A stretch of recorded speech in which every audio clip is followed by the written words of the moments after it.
Hi guys, this is how you can change out your pin configuration on these typical grain connectors that you'll find in a lot of automotive applications.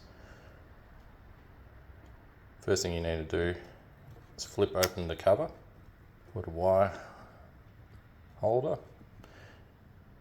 Now you'll see the wires exposed. I'll just move these switches out of the way. Now looking at the plug, you'll see these top holes. They're the ones that actually retain the pin or socket, in this case, in position. All you need to do is find something like a MIG wire or say a paper clip, and just insert it into the top hole for the pin that you want to remove. And you'll find that it might just only go in about, say, 10 mil. This means that you haven't gone past the edges of the retainer. But if you keep pushing or wiggling or just prodding a little bit, you'll get to a point where it'll slide in further, and then you'll see the pin being pulled out. Now if you push hard enough, you can actually see that the pin has actually poked through there. Now make sure you grab the wire before you pull the pin out, or pull the paper clip out, and move on to the next wire. So sometimes it can be a little bit tricky to get. There we go, there's the second one. I'll show the third one from here, what I'm doing. So all I'm doing is inserting a paper clip into the top hole there, and prodding around. I felt it go past. Now if I keep pushing on that paper clip, you'll see that wire being pushed out.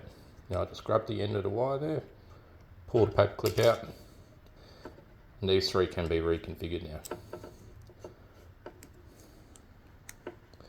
So typically on this reconfiguration,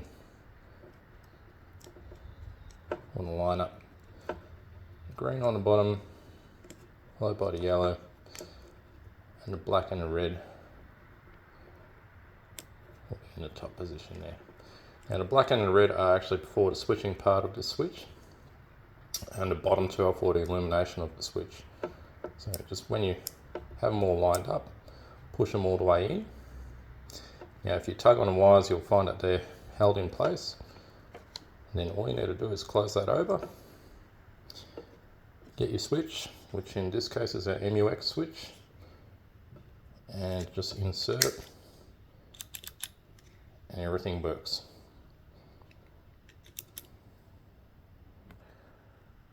Just to show the reverse of this operation,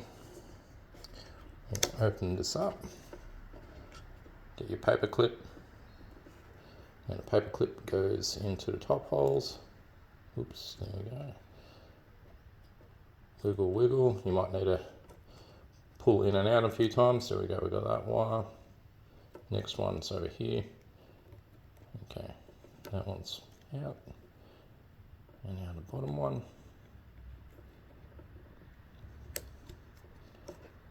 There we go. Now, just pull them out.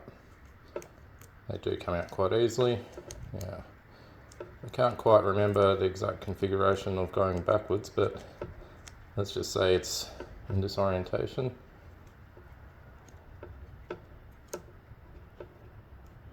I just line up all three wires that I've just pulled out, push them all in, close that over. Now I can run an alternate switch that it's wired for.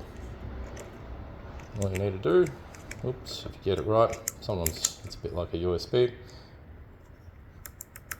Everything's working again. Thanks for watching.